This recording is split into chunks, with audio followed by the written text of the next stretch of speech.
Hello students, welcome to Landmark Institute. I am Professor R. Chadda, your mentor and guide for MC and MC Entrance Coaching. ये हमारा part 2 है of the series A to Z of MC and MC Entrance.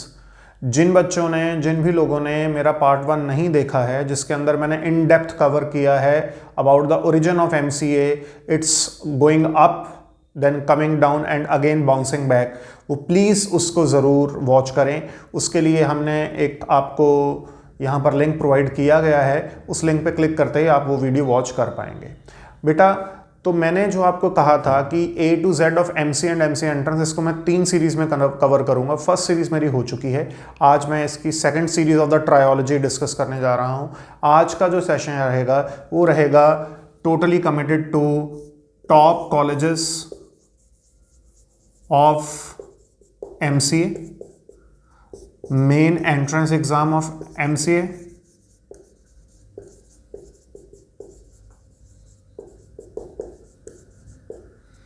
and MCA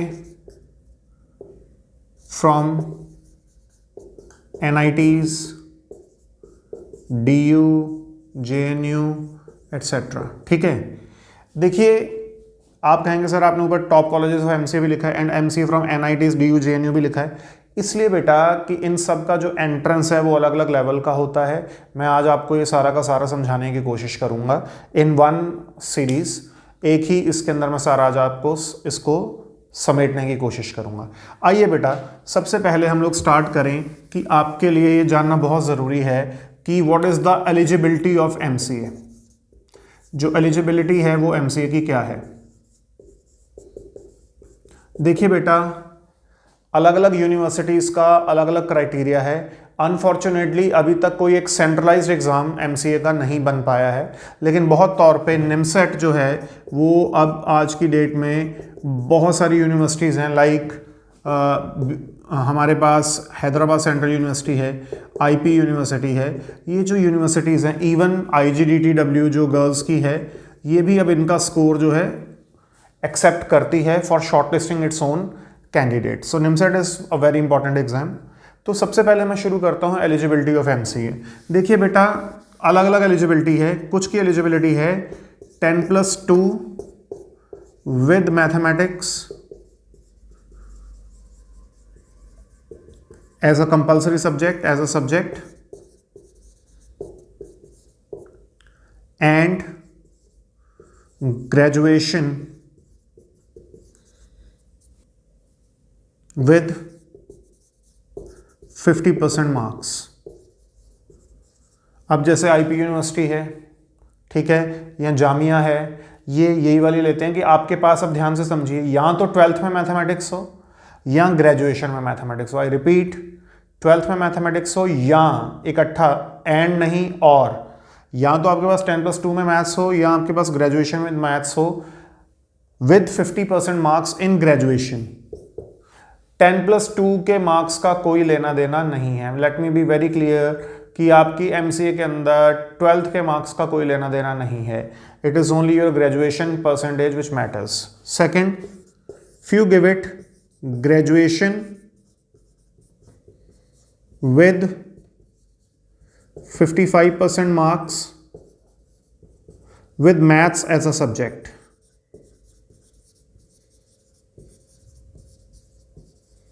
JNU है, DU है, वो 55% marks demand करते हैं. ठीक है.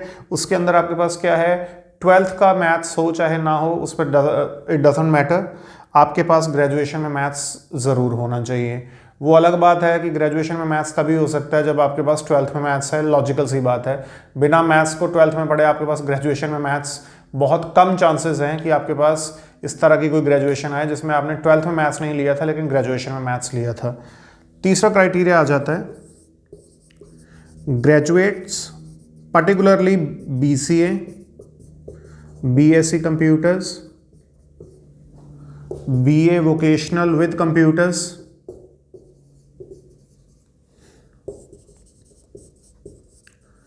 BSc IT with one paper of mathematics at graduation level. अब मैंने आपको क्या बताया कि कुछ यूनिवर्सिटीज लाइक निमसेट है जो आपका, ठीक है, graduates with BSc IT, BA vocational, BCA या बीएससी आईटी हो, ठीक है, लेकिन उसकी जो परसेंटेज है वो कितनी होनी चाहिए, 60% मार्क्स और 6.5 CGPA। ठीक है जी, कि आपके पास ग्रेजुएशन में या तो 60% मार्क्स होने चाहिए, ठीक है, मिनिमम, या जो अगर आपका CGPA के बेसिस पे कैलकुलेशन होता है तो आपका 6.5 CGPA होना चाहिए, प्लस आपके पास कम से कम एक पेपर मैथ्स का होना चाहिए। अब ध्यान में रखिए, कुछ बच्चे पूछते हैं कि क्या सर हर एक सेमेस्टर में, हर एक ईयर में मैथ्स पढ़ा होना जरूरी? नहीं बेटे, सिर्फ एक पेपर आपके पास मैथ्स का होना चाहिए ग्रेजुएशन के दौरान, तो आप इसमें एलिजिबल हैं। तो आई रिपीट, अलग अलग यूनिवर्सिटीज का अलग अलग क्राइटेरिया है। 50% या तो 12वीं में मैथ्स हो या ग्रेजुएशन में हो, ग्रेजुएशन में 55% मार्क्स हो और ग्रेजुएशन में ही आपके पास मैथमेटिक्स हो एज वन सब्जेक्ट, या फिर आप बीसीए, बीएससी कंप्यूटर्स या बीए वोकेशनल विद कंप्यूटर्स में हो या बीएससी आईटी हो, जिसके अंदर आपने कम से कम एक पेपर मैथ्स का जरूर पढ़ा हो। मैं इस चीज़ के ऊपर फिर मैं जोर दे रहा हूं कि आपके पास मैथमेटिक्स की 3 पॉसिबिलिटीज़ हैं, या तो 10+2 लेवल पे हो, ग्रेजुएशन में ना हो, या फिर ग्रेजुएशन में हो चाहे 10+2 पे ना हो, which is again I am saying very difficult कि आपके पास ग्रेजुएशन में मैथ्स है और 12th में नहीं है, ये डिफिकल्ट है कहना। और सबसे पहली बात इंपॉर्टेंट समझनी, 50% मार्क्स अगर बताए गए हैं तो मेरे मैथ्स में भी सर 50% आने चाहिए? जी नहीं, आपके जो पासिंग मार्क्स हैं वो होने चाहिए। अगर आपके 12वीं का बेसिस है तो 33 नंबर चलेंगे, ग्रेजुएशन का है तो अगर आपके पासिंग मार्क्स 50 होते हैं तो 50 चलेंगे, 40 हैं तो 40 चलेंगे। सिर्फ आपने मैथ्स पास होना चाहिए, लेकिन ओवरऑल परसेंटेज इस केस में 50, इस केस में 55, इस केस में 60 या 6.5 CGPA या जो उसका इक्विवेलेंट है वो होना चाहिए। तो मेरे हिसाब से मैंने आपको बिल्कुल क्लियर कर दिया है कि एलिजिबिलिटी टू डू एमसीए क्या है। ग्रेजुएट विद मैथ्स 50%, 55%, 60%, अलग अलग यूनिवर्सिटीज़ का क्राइटेरिया, जैसे आईपी यूनिवर्सिटी है, जामिया है, वो 50% पे भी चला लेते हैं। जेएनयू है, डीयू है, वो 55-60 के बीच में, कभी किसी साल वो 55 मांगते हैं, किसी साल 60 मांगते हैं। NIMCET is fixed on 60% marks in graduation और 6.5 CGPA। तो ये तो हो गया बेटा आपका एलिजिबिलिटी क्राइटेरिया। अब आइए कि हम दूसरी बात करें कि हमारे पास टॉप कॉलेजेस कौन से हैं। देखिए, ये ऑलरेडी आप लोगों के पास ऐसा नहीं है कि ये इन्फॉर्मेशन बाकी चैनल्स के थ्रू या बाकी मीडियम्स के थ्रू नहीं पहुंची है, लेकिन मैं एक पूरी सीरीज़ बना रहा हूं। उसका फंडा यही है कि आपको कभी ये वाला वीडियो, कभी वो वाला वीडियो, कभी ये चीज़, कभी वो चीज़ ना देखनी पड़े, आपको एक ही जगह पे सारी इन्फॉर्मेशन मिल जाए। अब हम आते हैं टॉप कॉलेजेस फॉर MCA। बेटा, जो ये मेरा क्राइटेरिया मैं आप लोगों के साथ डिस्कस करने जा रहा हूँ, ये कोई मेरा बनाया हुआ नहीं है। मेरे जो स्टूडेंट्स हैं, हमारे जो स्टूडेंट्स हैं, वो सैकड़ों स्टूडेंट्स हैं जो पिछले 15 साल से मेरे से पढ़ के MCA में निकल चुके हैं, बीटेक भी कर चुके हैं, कई स्टूडेंट्स बीटेक कर चुके हैं, क्योंकि पहले 12th लेवल में मैं JEE पढ़ाया करता था before I did start committing myself totally to MCA entrance.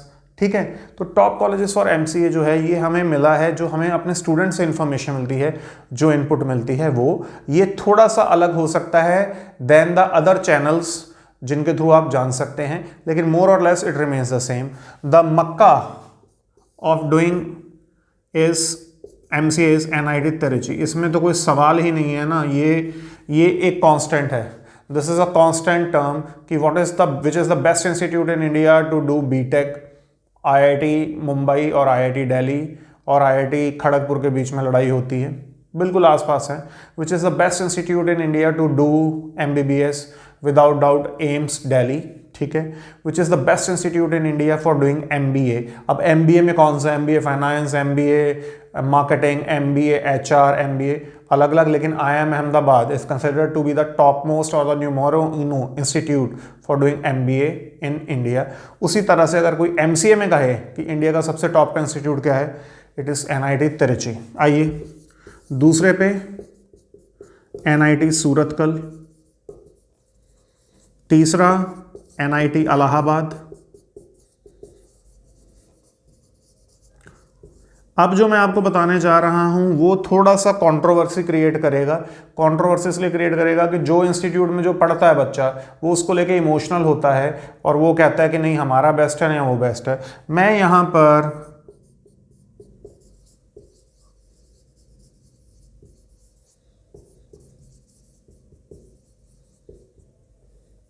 और दिल्ली यूनिवर्सिटी, ये मैं इनको इक्विवेलेंट मानता हूँ बेटे।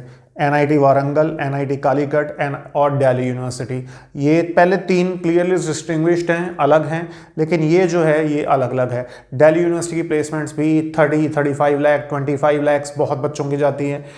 हर साल दिल्ली यूनिवर्सिटी की जो टोटल सीट्स हैं उसमें 50% स्टूडेंट्स हमारे इंस्टीट्यूट के होते हैं, because we are located in Delhi. So obvious सी बात है, Delhi university is very popular among the Delhi university और NCR DU and Delhi and NCR students. तो इसलिए मुझे पता है, मैं यहाँ पर पढ़ा भी चुका हूँ, तो मुझे पता है कि कौन सी यूनिवर्सिटी के अंदर कितनी प्लेसमेंट चल रही है, पर्टिकुलरली इन दिल्ली। ठीक है, तो NIT Warangal, NIT Calicut, Delhi university equivalent हैं। You can decide on your own location, आप जहाँ रहते हैं उसके हिसाब से आप डिसाइड कर सकते हैं कि आपने कहाँ जाना है। कमिंग टू दिस, अगर मैं 5वें नंबर पर लूँ, ये मैं फिर कह रहा हूँ 19-20 का फ़र्क है, 21-22 का भी नहीं, 19-21 का भी नहीं, 19-20 का फ़र्क है। इसके बाद आपका आ जाता है, मैं प्लेस करूंगा हैदराबाद सेंट्रल यूनिवर्सिटी को। ठीक है, मैं फिर यही कह रहा हूँ, ये जो मेरा वेरिएशन है ये मेरे स्टूडेंट्स के साथ जो मेरा डिस्कशन हुआ है उसके बेसिस पे Hyderabad central university. Hyderabad central university के बाद फिर हमारे पास जो नेक्स्ट बेस्ट कॉलेज आ जाते हैं वो आ जाता है NIT भोपाल। 7th में आप रख दीजिए तो NIT भोपाल के बाद आपका आ जाता है जमशेदपुर,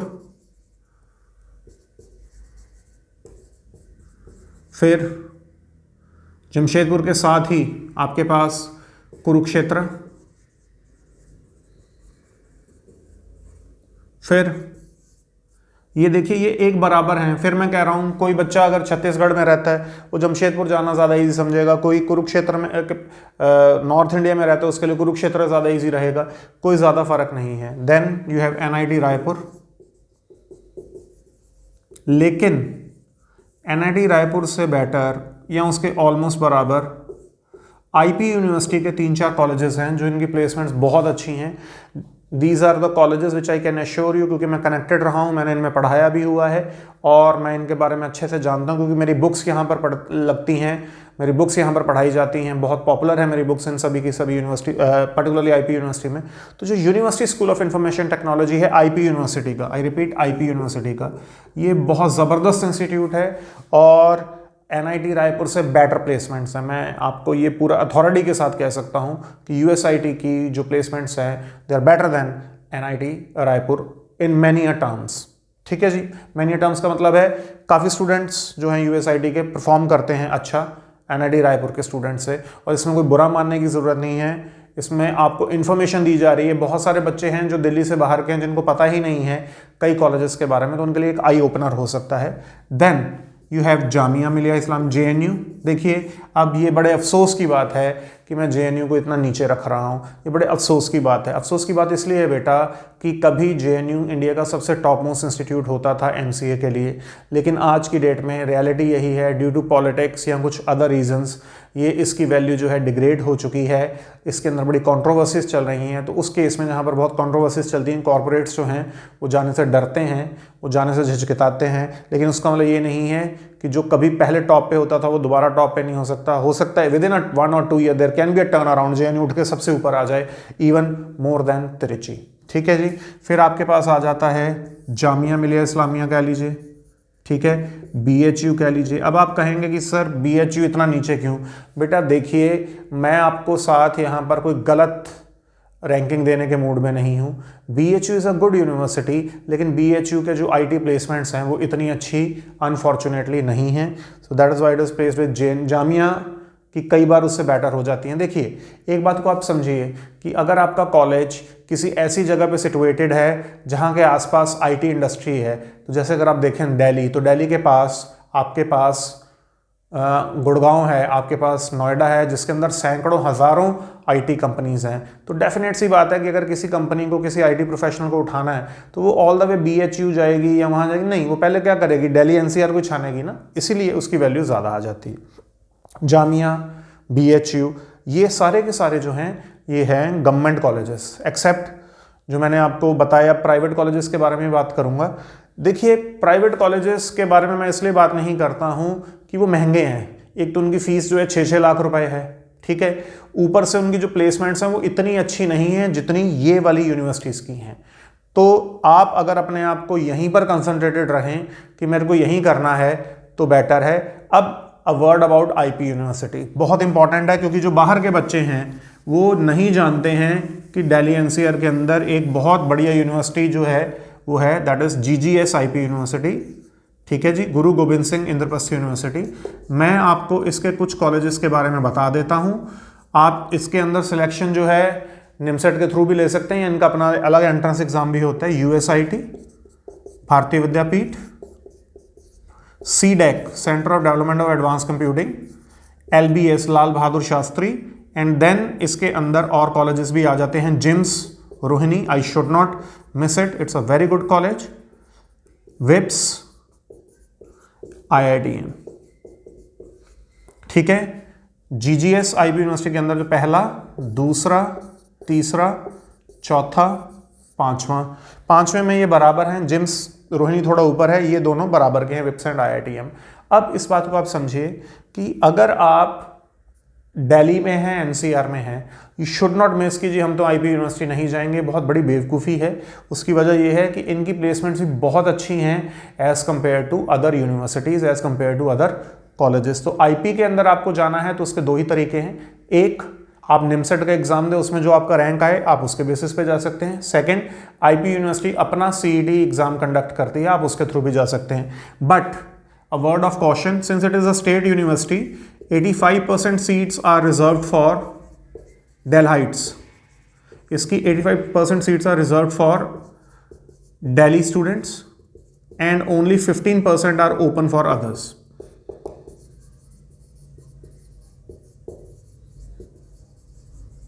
ठीक है। अब मैं कुछ और यूनिवर्सिटीज की बात करूंगा जो कि उतनी ही अच्छी हैं जितनी बाकी टॉप की यूनिवर्सिटीज हैं। And the one and the very important university to discuss is Pune university. मैंने पुणे यूनिवर्सिटी को उसमें क्यों नहीं रखा मैं अभी आपको बताता हूं। Again it is a state university और इसकी जो 85% सीट्स हैं आर फॉर महाराष्ट्र डोमिसाइल।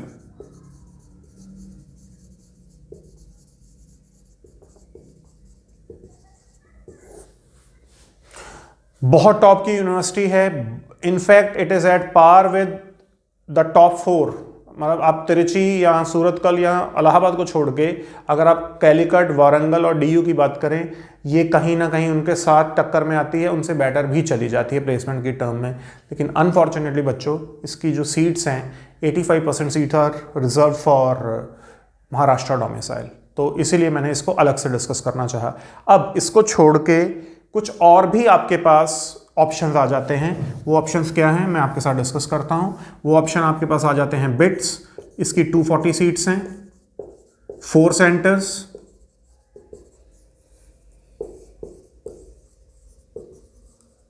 इसके बाद आ जाता है आपके पास VIT Vellore institute of technology 60 seats. ये मैं प्राइवेट है आपके साथ डिस्कस कर रहा हूं। देन फिर आपके पास आ जाता है Thapar institute, again 45 to 60 seats. लेकिन इन सब की बच्चा एक ही प्रॉब्लम है कि जो इनकी MAT, डेफिनेटली इन सब की एक ही प्रॉब्लम है। वो प्रॉब्लम क्या है मैं आपको बता देता हूं। दीज आर, इनकी जो फीस है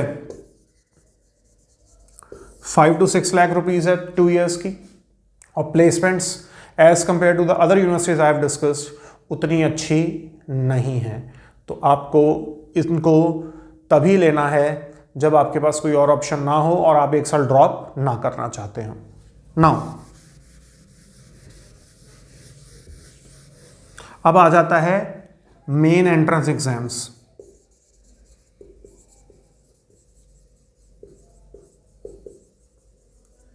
देखिए, एक है JEE लेवल, एक है graduation level. Simple. The 4 parts of MC entrance exams are mathematics, maths, reasoning and quant,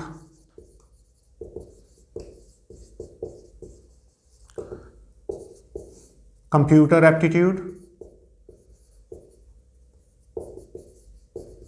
and English. अब इसमें मैथ्स है जो वो 2 लेवल पे है, JEE level and graduation level. JEE level यानी जो जेई का आता है मेन का एग्जाम, उसमें एडवांस लेवल का नहीं है। इसमें आपका आ जाता है निमसेट, इसमें आपका आ जाता है बीएचयू, जामिया, आईपी। ठीक है, ये जो एग्ज़ाम है ये आपके सारे के सारे जो मेन एग्ज़ाम है वो आ जाते हैं महाराष्ट्र सीईटी। मैं महाराष्ट्र सीईटी कहूँगा बेसिक 12th लेवल मैथ्स। बिल्कुल भी इसके अंदर आपको कोई जेई लेवल को पढ़ने की ज़रूरत नहीं है। ठीक है, इधर आ जाएं अगर आप ग्रेजुएशन लेवल में तो डीयू एंड जेएनयू। क्लियरली बेटा DU is 100% graduation level maths, JNU is 70% NIMSET and 30% graduation level. तो अगर आप DU या JNU में करना चाहते हैं तो आपको क्लियरली ग्रेजुएशन लेवल मैथ्स पे कमांड पानी होगी। ये क्लियर डिस्टिंक्शन है कि जो मेन एंट्रेंस एग्जाम है वो 2 तरह के हैं।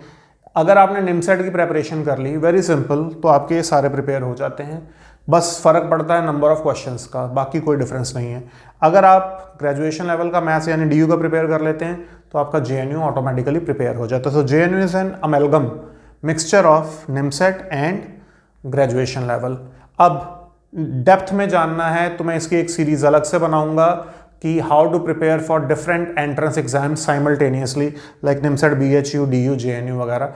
ये मैं एक अलग से सीरीज़ बनाऊंगा और आप लोग भी मुझे प्लीज़ वहाँ पर आपके जो नीचे कमेंट्स हैं उसमें लिख के आप मुझे बताइएगा। मैं फिर कह रहा हूँ कि एमसीए से रिलेटेड अगर आपको कुछ भी जानना है, कुछ भी एमसीए से रिलेटेड आपका कोई भी क्वेश्चन है, कोई भी क्वेरी है, my phone number is very simple, it's 6 × 9 2338. This is my personal number as well as my WhatsApp number. You may drop your query, you may drop it in comment section, you may drop it on my contact number.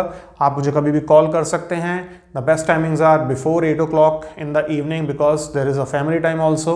Morning 10 to evening 8 के बीच में आप मुझे call कर सकते हैं या आप मुझे कभी भी WhatsApp ड्रॉप कर सकते हैं। Definitely within 24 hours I'll revert you back with whatever query you have on MC entrance. देखिए कुछ कोचिंग्स जो हैं वो एक ही पलड़े में सब कुछ चला रही हैं।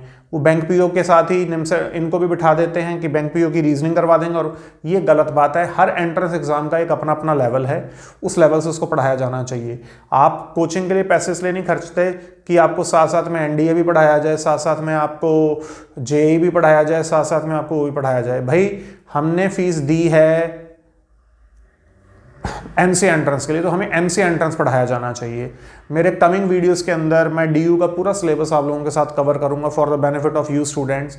और हमारी एक बहुत ज़बरदस्त टेस्ट सीरीज़ प्रिपेयर हो रही है जो जनवरी के फर्स्ट वीक से अवेलेबल हो जाएगी, और उसके अंदर जो टेस्ट्स हैं वो बहुत ज़्यादा मैंने डाइवर्सिफाई करके डाले हैं। मैं आपको एक एग्जाम्पल देता हूँ। मैंने जैसे कि ट्रिग्नोमेट्री है, आप एग्जाम्पल लीजिए कि मैंने टेस्ट को कैसे डिवाइड किया है। मैंने ट्रिग्नोमेट्री स्टार्ट किया है बेसिक्स, ठीक है। उसके बाद बेसिक्स का मतलब है बिल्कुल जो बेसिक अंडरस्टैंडिंग होती है। उसके बाद equations, then height and distance,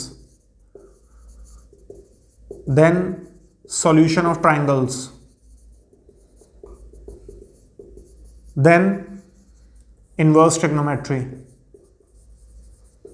and after that there is complete trigonometry 1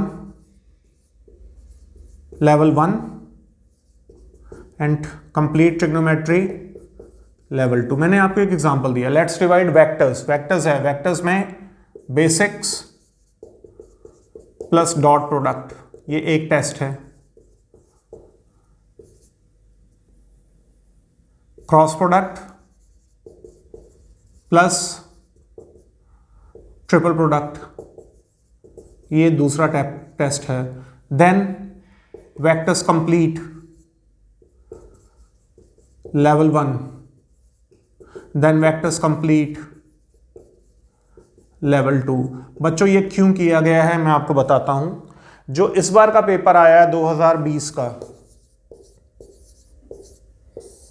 और जो आपका 2019 है, और जो 2018 है, और जो 2017, देखिए 17 बहुत easy, 18 shocking as compare to 2017, 19 very difficult, in fact most difficult paper to the date कहते हैं लोग, मैं नहीं मानता हूं, मेरे हिसाब से उसको हैंडल करने का तरीका अलग था। 2020 the easiest, again I am saying this is the toughest, क्योंकि जितना ज़्यादा ईजी होता है उसमें गधे घोड़े सब बराबर हो जाते हैं। जितना टफ पेपर होगा उसको वही बच्चा कंपीट कर पाएगा जिसको रियल में सब्जेक्ट आता है। तो क्योंकि 2020 का तो वेरिएशन इतना ज़्यादा है कि आपको बहुत इजी भी आता है और बहुत डिफिकल्ट भी आता है, तो इसीलिए हमने 2 लेवल्स के पेपर्स क्रिएट किए हैं।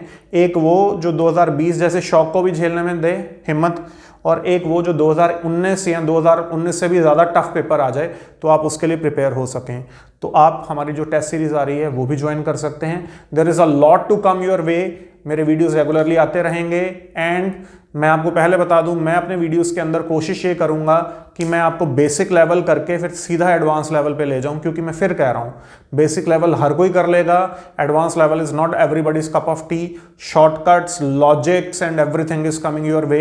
एक बहुत डिफरेंट अप्रोच के साथ मैं मैथमेटिक्स कराता हूं, वो आपको आने वाली सीरीज में पता लग जाएगा। आने वाले टॉपिक्स में like I will be taking up topics, मैं स्टार्ट का टॉपिक ही है वो लूंगा जिससे लोग थरथराते हैं, that is functions.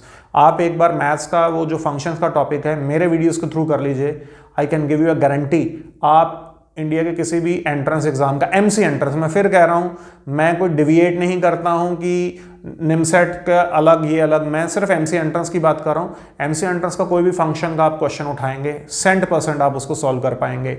Then trigonometry, a lot will be coming your way. और अगर आप चाहते हैं कि आप डीयू का पूरा सिलेबस यहाँ पर आपको चाहिए मेरे चैनल के थ्रू, उसको सब्सक्राइब कीजिए, बेल आइकन दबाइए, आपको सारे का सारा जो डीयू का सिलेबस है, चाहे मैं डीयू के सिलेबस में आपको बता दूं modern algebra, real analysis, advance integral calculus, advance differential calculus, advance 3D जिसके अंदर टॉपिक्स लाइक सिलेंडर, कोन आते हैं, ठीक है, ये सारी चीज़ें मैं आपके साथ यहाँ पर डिस्कस करूँगा। तो आज मैंने आपको बताया अबाउट मेन एंट्रेंस एग्जाम्स, कौन कौन से मेन यूनिवर्सिटीज़ कौन कौन सी है। जो नेक्स्ट में आपका पार्ट 3 है वो मैं कंक्लूड करूँगा, उसके अंदर मैं आपको बताऊँगा कि एमसीए करते करते आप लोगों को कौन कौन से सर्टिफिकेशन करने हैं, कौन कौन सी ऐसी लाइंस हैं जो अब आगे फ्यूचर के अंदर रिसेशन प्रूफ हैं, चाहे वो फिर आपका कोविड टाइम आ जाए या रिसेशन टाइम आ जाए, आपकी जॉब सिक्योर्ड रहे। I am going to discuss that. और अगर आप चाहते हैं कि मैं किसी टॉपिक के ऊपर आप लोगों को अपना एक्सपर्टीज़ दूं या उसके ऊपर अपने मैं विचार रखूं, या आप लोग चाहते हैं मैं शेयर करूं कोई ऐसा टॉपिक जिसके ऊपर आपको प्रॉब्लम है, again I am saying my domain is only MCA entrance and MCA and future after MCA. बाकी अगर आपको करियर से रिलेटेड कोई इशू है या कुछ है, कोई भी और career, you want to talk about music, you want to talk about history, you want to talk about literature, मैं उसके लिए एक अलग चैनल ओपन करूंगा जिसमें मैं एज अ करियर मेंटर आप लोगों के साथ आऊँगा, बट वो अभी थोड़ा दूर है। सो अगर आप लोगों को मेरा जो दिया हुआ ये टाइम है, ये जो लेक्चर है या ये जो है ये आपको अच्छा लगे, तो again I request you to subscribe to my channel and press the bell icon, because in future you are going to get a lot and lot information in your way. Thank you very much. God bless you all.